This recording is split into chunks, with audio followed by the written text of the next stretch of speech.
Você está entre a vida e a morte, você tem que escolher. E eu falei, então, eu vou deixar nas mãos do Senhor, eu não vou assinar papel nenhum.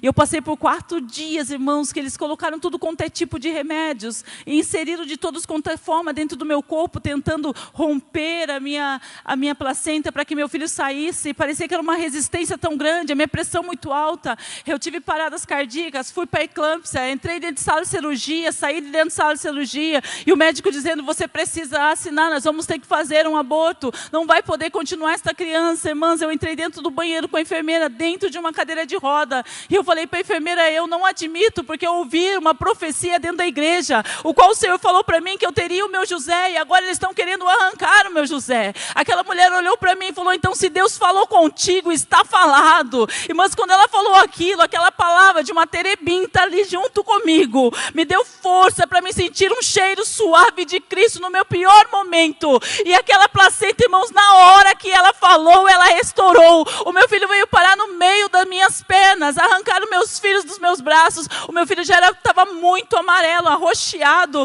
e eles levaram ele para dentro de uma UTI. Chegando lá, eles disseram para mim, olha mãe, ele não vai suportar. O seu filho já nasceu, ele já estava sufocado, ele tomou o líquido, ele está assim, ele está assado. E eu falei, Jesus, é a minha promessa. Eles ficaram 3 dias sem me dar notícia. Quando eles voltaram a notícia, a médica bateu na minha costas e falou, mãe, eu preciso falar contigo.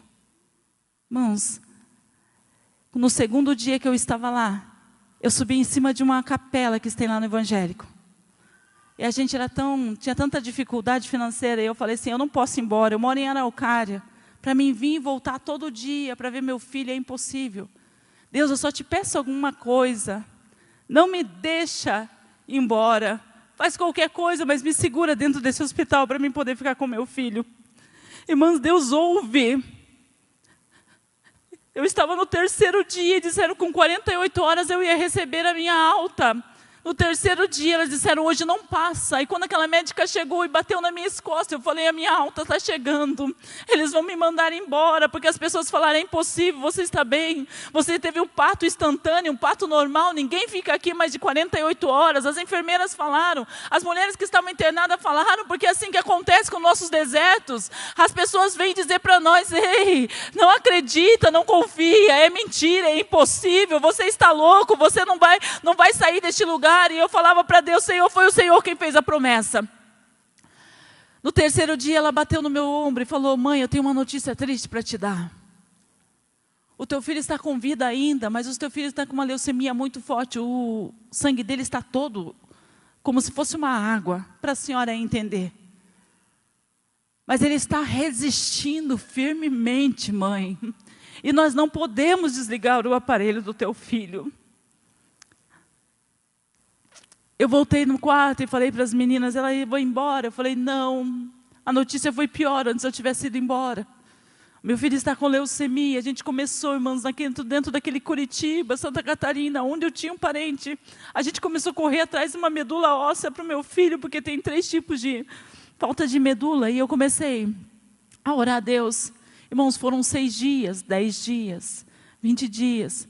Mas no 4º dia que eu estava lá, eu escutava berros e berros de uma mulher que estava no 7º andar. Eu não me lembro se eu estava no 7º ou ela estava, era o 7º e o 4º. E eu escutei os berros, isso daí vai fazer 23 anos. Eu escutava os berros daquela mulher, e eu disse, o que está acontecendo? E a enfermeira falou, olha, essa mulher está gritando porque ela estava trabalhando. Estourou uma panela industrial sobre o rosto dela. Ela está toda desfigurada, ela grita dia e noite, porque está toda, foi feito tantas raspagens, ela já está com tantas remedicações, mas nada faz efeito nela. Sabe, irmãos, aquela primeira fé de um terebinto, que quer inalar um cheiro, que quer ser alto, que quer fazer algo por Cristo. Eu falei, será que não é por esta causa que eu estou aqui? Lembrei de Esther e falei, Jesus, eu vou subir lá em cima, eu vou orar por essa mulher. Se o Senhor me deu a oportunidade, eu fui toda esperançosa, só que quando eu cheguei lá, havia 2 seguranças de um lado, uma técnica de enfermagem do outro, uma supervisora do outro, e era impossível eu entrar lá dentro. Uma pessoa que estava internada, que era paciente também, entrar para o lado de dentro de uma ala de queimados é impossível. E eu falei, Jesus, é impossível, não é coisa da minha cabeça. Eu escutei o Senhor dizer para mim: filha, eu vou te avisar o momento certo que tu deve vir para cá. Eu voltei. Enquanto eu estava voltando, uma menina gritou meu nome. E ela falou: ei, você pode orar por mim? E eu falei: o que você tem? Ela falou: olha, minha 5ª gestação. Eu não consigo segurar criança nenhuma e meu casamento está num fracasso. Meu marido já disse para mim que eu nunca vou fazer ele feliz, que eu nunca vou dar para ele essa criança. E essa criança está dentro da minha barriga. Eu queria muito que teu Deus fizesse alguma coisa por mim. Sabe quando o terebinto está todo cheio de terebinto? Eu coloquei as mãos no meio da barriga dela e eu falei para Deus: Senhor, cuida dela. Senhor, não permita mais que aconteça nada com ela. Cuida dela, cuida da criança, entra nesse casamento, entra na vida dessa moça. Ela chorou e ali acabou e eu fui para o meu quarto. De repente eu subi a orar, irmãos. Isso eram 3 horas da manhã. Eu escuto berros dessa menina e o meu nome novamente.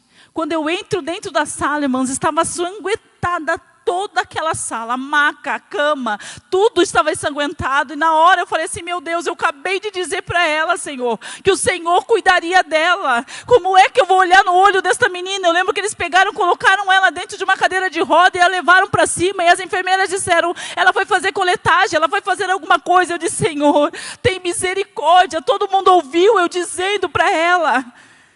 Foram 3 dias de angústia, aquela menina não descia.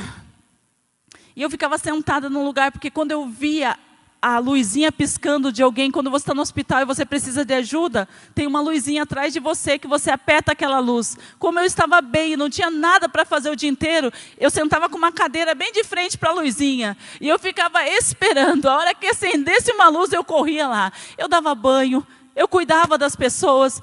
Há 23 anos atrás não seria crime, hoje já pode até ser, mas eu dava até de mamar, me amamentava algumas crianças que as mães acabavam o leite, e eu tinha que ficar descendo lá embaixo, no lugar do leite, toda hora tirar leite, porque eu tinha muito leite, e nas madrugadas aquelas crianças berrando, e as mães diziam: dá leite para ele, amamenta meu filho, ajuda, ele está gritando, ele está berrando, e a gente fazia as coisas ali, cuidava delas, dava banho. E quando eu cheguei perto daquela moça, eu vi tudo aquilo ensanguentado. Parece que o terebinto tinha sido cortado. Não só a altura, não só a resiliência, mas a raiz também. E eu falei: Senhor, eu não vou mais falar nada. Os 3 dias que aquela moça não aparecia, parece que o peso estava sobre a minha vida. Eu falei: Jesus, e agora? Eu orei sem cessar por ela. Eu falei: Deus, conforta o coração dessa mãe. Ela acabou de perder seu filho. E quando eu vejo, eu abro umas portas brancas como aquela ali. E ela vem de cadeira de roda, com o olho cheio de água. Eu falei: agora ela vai me xingar, ela vai falar tantas coisas para mim. Mas não, aquela mulher fez força para ficar de pé. E eu falei: agora? E ela falou: você nem sabe o que Deus fez na minha vida. O teu Deus cuidou de mim. Saiu todo o sangue de dentro de mim, mas o meu filho não saiu de mim. Ele ficou grudado nas minhas trompas.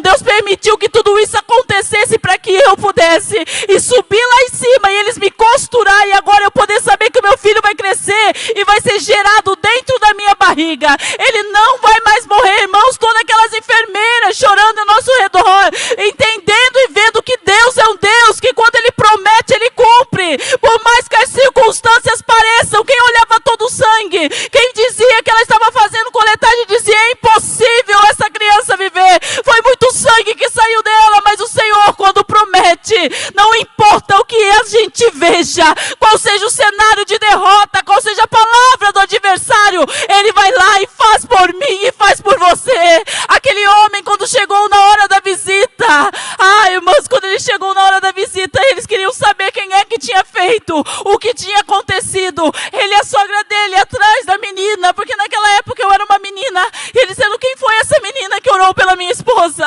Quem foi essa menina? E quando eu cheguei no quarto, ele já tinha me procurado, mas eu andava de canto em canto, em lugares e lugares, ajudando dentro dos banheiros, então não era tão fácil me achar dentro daquele hospital, mas eu fiquei sabendo que estavam atrás de mim, eu fui até onde ela estava. Irmãos, quando eu cheguei lá, eu nunca vi alguém chorar tanto como aquele pai. Ele e a mãe dele aceitaram Jesus ali naquela sala de hospital, dentro daquele lugar. E eu falei: Jesus, eu te louvo, Mas, Senhor, eu não vim aqui só por isso, eu preciso do meu milagre. O meu filho continua na UTI. E eu fui subir, eu orava, eu descia. E uma hora o Senhor falou para mim, vá lá. Vai agora lá onde está a mulher queimada. Irmãos, todos nós assistimos um filme de terror. Eu vou falar um filme de terror que todo mundo vai entender.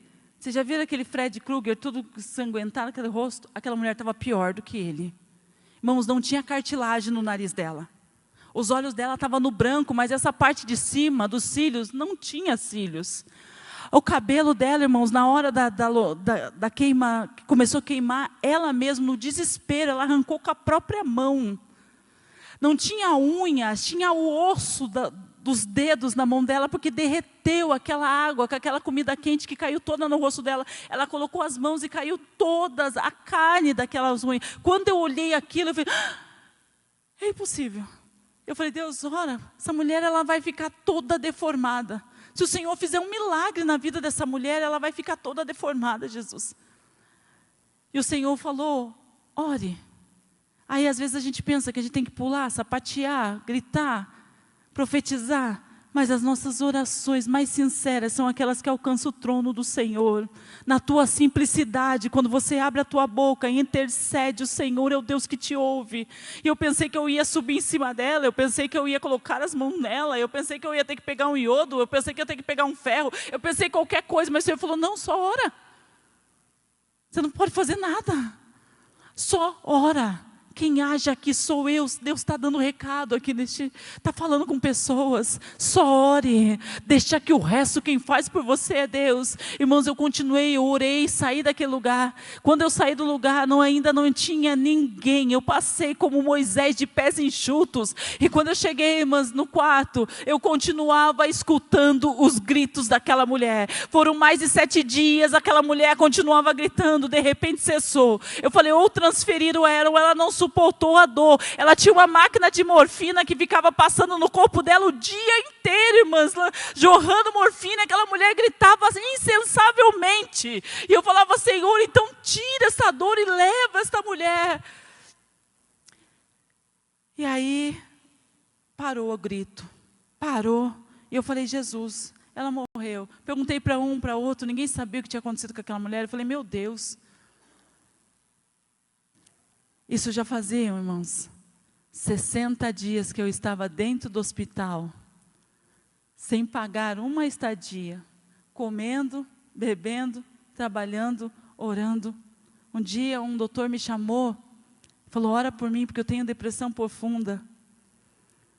Ele falou, eu tenho desejo de tirar minha vida. Eu falei, não, o senhor não vai tirar minha vida. Ele falou, então você vai ter que fazer algum milagre.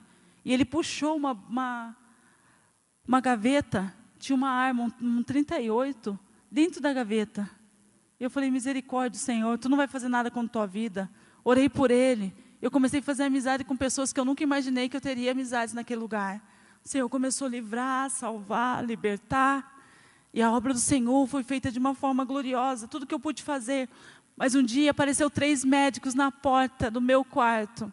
E disseram para mim, olha, hoje é a última vez que nós vamos tentar. Está vindo uma medula lá da Rússia para o seu filho. Irmão, você já imaginou nós crentes, cheio da paz, cheio do amor. De repente fala que vai vir uma medula da Rússia. A gente é meio ignorante, bobo, né? Eu falei, não, Senhor, da Rússia eu não queria. Não podia ser de Portugal, da França, de qualquer lugar. E o Espírito Santo falou, filha, eu sei o que eu faço. Irmãos, eu fui, assinei a autorização. E os médicos falaram, a gente vai vir trazer a notícia para você de como foi a reação do seu menino em menos de 12 horas. A gente vai fazer essa transferência de medula agora. Irmãos, não que 12 horas, foram 24 horas. Pensa 24 horas de espera. Irmãos, a gente ouviu falar que um pai morreu, que uma mãe morreu, que um irmão morreu. Não que não seja dolorido, mas você ouvir que o teu filho morreu, que é alguém que você ama. Aquele médico chegou para mim depois de 24 horas e falou, procure um caixão, procure uma funerária. O seu filho está muito fraco, ele não vai sair com vida. E eu lembrava, falava, Senhor, e o meu José? E o meu José, Senhor? E eu falei, Senhor, eu só te peço uma coisa. Eu subi em cima daquela capela, eu falei, eu queria ver meu filho pela última vez. Eu queria me despedir do meu filho, eu queria poder tocar no meu filho, porque meu filho foi arrancado dos meus braços, eu nem pude me despedir dele. E eu falei, eu não te peço mais nada, mas se o Senhor for levar meu filho, então me permita me despedir do meu filho. Irmãos, eu entrei numa sala de recepção, e como eu sou muito amigável, eu falei para achei uma enfermeira, fitei no olho nela, e eu falei, vai ser essa mulher que vai me ajudar. Eu cheguei perto dela, eu falei, você já sabe a situação do meu filho.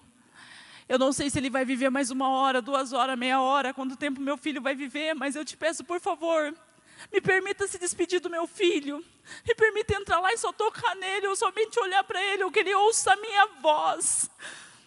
Irmãs, ela falou assim, espera um pouquinho, as pessoas estão saindo para tomar café, e assim que eu ficar sozinha, mas é coisa de minutos, eu não posso deixar você entrar. Se você ficar lá, eu vou ser mandada embora. Você não pode ficar muito tempo. Eu falei, não, os minutos que você permitir que eu entre, para mim já está bom.